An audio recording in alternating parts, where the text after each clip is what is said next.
نحمدہ و نصلی علی رسولہ الکریم۔ کراچی سے ہمارے پاس ایک سوال ہے کہ حضرت سیدنا عبداللہ شاہ غازی رحمۃ اللہ علیہ کا وصال کس سن ہجری میں ہوا؟ حضرت سیدنا عبداللہ شاہ غازی رحمۃ اللہ علیہ آپ حسنی حسینی سید ہیں۔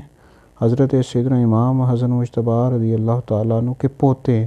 آپ کے والد کا نام سید محمد نفس زکیہ تھا اور آپ 98 ہجری میں مدینہ منورہ میں پیدا ہوئے اور آپ اہل بیت کے گھرانے سے تعلق رکھتے تھے اور بہت بڑی ہستی ہیں، علم حدیث میں بہت زیادہ ماہر تھے۔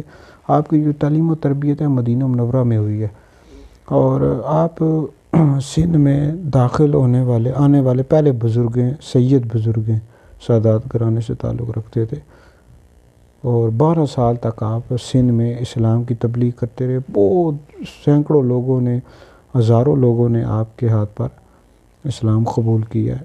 تو آپ کا جو وصال ہوا ہے 151 ہجری میں ہوا، 20 ذی الحج کو۔